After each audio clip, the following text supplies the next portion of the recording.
वायुदेव का अंतर्ध्यान, ऋषियों का सरस्वती में अवभृत स्नान और काशी में दिव्य तेज का दर्शन करके ब्रह्मा जी के पास जाना, ब्रह्मा जी का उन्हें सिद्धि प्राप्ति की सूचना देकर मेरु के कुमार शिखर पर भेजना।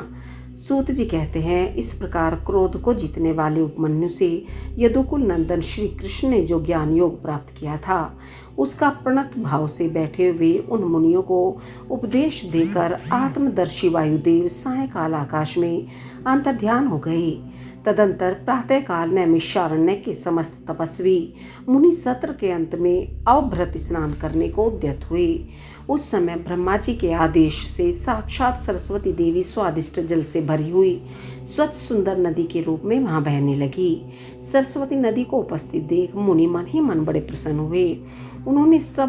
उन्होंने सत्र समाप्त करके उसमें अवगाहन स्नान आरंभ किया। उस नदी के मंगलमय जल से देवता आदि का तर्पण करके पूर्व वृतांत का स्मरण करते हुए वे सब के सब वाराणसीपुरी की ओर चल दिए। उस समय हिमालय के चरणों से निकलकर दक्षिण की ओर बहने वाली भागीरथी का दर्शन करके उन ऋषियों ने उसमें स्नान किया और भागीरथी के ही किनारे का मार्ग पकड़कर वे आगे बढ़े।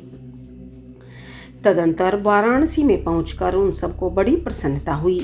वहां उत्तर वाहिनी गंगा में स्नान करके उन्होंने अविमुक्तेश्वर लिंग का दर्शन और विधि पूर्वक पूजन किया। पूजन करके जब वे चलने को उद्यत हुए, तब उन्होंने आकाश में एक दिव्य और परम अद्भुत प्रकाशमान तेज देखा, जो करोड़ों सूर्यों के समान जान पड़ता था। उसने अपनी प्रभा के प्रसार से संपूर्ण दिगंत को व्याप्त कर लिया था। तदंतर जिन्होंने अपने शरीर में भस्म लगा रखा था, वे सैकड़ों सिद्ध पाशुपत मुनि निकट जाकर उस तेज में लीन हो गए। उन तपस्वी महात्माओं के इस प्रकार लीन हो जाने पर वह तेज तत्काल अदृश्य हो गया। वह एक अद्भुत सी घटना घटित हुई।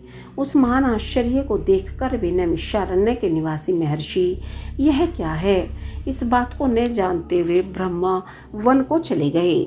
इनकी जाने से पहले ही लोक पावन पवन देव वहां जा पहुंचे। उन्होंने नैमिषारण्यवासी ऋषियों का जिस प्रकार साक्षात्कार हुआ, जिस तरह उनसे उनकी बातचीत हुई, उन ऋषियों की शुद्ध बुद्धि जिस प्रकार पार्षद सहित सांब सदाशिव में लगी थी, और जिस प्रकार उन यज्ञपरायण ऋषियों का वह दीर्घकालिक यज्ञ पूरा हुआ था, ये सारी बातें जगत सृष्टा ब्रह्मयों ने ब्रह्मा जी को बताई। फिर अपने कार्य के लिए उनसे आज्ञा ले वे अपने नगर को चले गए। तदंतर अपने स्थान पर बैठे हुए ब्रह्मा जी गान की कला में परस्पर स्पर्धा रखने और विवाद करने वाले तुम्बरू और नारद के गान जनित रस का आस्वादन करते हुए वहां मध्यस्थता करने लगे। उस समय वे गंधर्वों और अप्सराओं से सेवित हो सुखपूर्वक बैठे थे। उस बेला में किसी बाहरी व्यक्ति को वहां जाने का अवसर नहीं दिया जाता था। इसलिए जब नैमिषारण्य निवासी मुनि वहां पहुंचे, तब द्वारपालों ने उन्हें द्वार पर ही रोक दिया। वे मुनि ब्रह्म भवन से बाहर ही पार्श्व भाग में बैठ गए। इधर संगीत गोष्ठी में नारद ने तुम्बरू की समानता प्रदान प्राप्त की। तब परमेष्टि ब्रह्मा ने उन्हें तुम्बरू के साथ रहने की आज्ञा दी और वे पारस्परिक स्पर्धा को त्याग कर तुम्बरू के परम मित्र हो गए। तत्पश्चात गंधर्वों और अप्सराओं से घिरे हुए नारद नकुलेश्वर महादेव को वीणा गान सुनाकर संतुष्ट करने के लिए तुम्बरू के साथ ब्रह्म भवन से उसी प्रकार निकले जैसे मेघों की घटा से सूर्यदेव बाहर निकलते हैं। उस समय मुनिवर नारद को देखकर उन 6 कुलों में उत्पन्न हुए ऋषियों ने प्रणाम किया और बड़े आदर के साथ ब्रह्मा जी से मिलने का अवसर पूछा। नारद जी का चित्त दूसरी ओर लगा था और वे बड़े उतावले थे, अतः उनके पूछने पर बोले, यही अवसर है, आप लोग भीतर जाइए। यह कहते हुए वे चले गए। तदंतर द्वारपालों ने ब्रह्मा जी को उन ऋषियों के आगमन की सूचना दी। उनकी आज्ञा पाकर वे सब एक साथ ब्रह्मा जी के भवन में प्रविष्ट हुए। भीतर जाकर उन्होंने दूर से ही दंड की भांति पृथ्वी पर गिरकर ब्रह्मा जी को प्रणाम किया। फिर उनका आदेश पाकर वे ऋषि उनके पास गए और चारों ओर से उन्हें घेर कर बैठे। उन्हें वहां बैठा देख कमलासन ब्रह्मा ने उनका कुशल समाचार पूछा और बताया कि मुझे तुम लोगों का सारा वृतांत ज्ञात हो चुका है, क्योंकि वायुदेव ने ही यहाँ सब कुछ कहा है। अब तुम बताओ, जब वायुदेव तुम्हें कथा सुनाकर अदृश्य हो गए, तब तुमने क्या किया? देवेश्वर ब्रह्मा के इस प्रकार पूछने पर उन मुनियों ने अभ्रत स्नान के पश्चात गंगा तीर्थ में जाने, वाराणसी की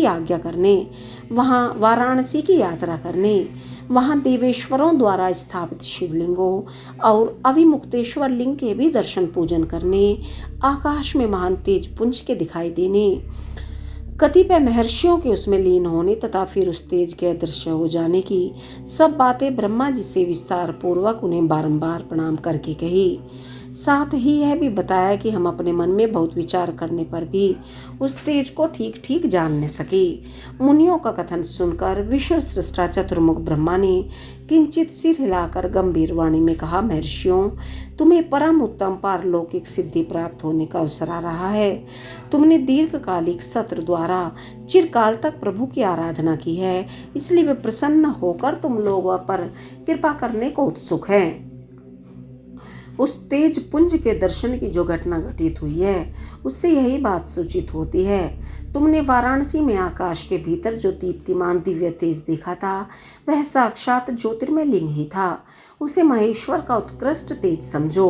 उस तेज में श्रौत और पाशुपत व्रत का पालन करने वाले मुनि, जो स्वधर्म में पूर्णतः निष्ठा रखने वाले थे और अपने पाप को दग्ध कर चुके थे, लीन हुए हैं। लीन होकर विश्वस्त एवं मुक्त हो गए हैं।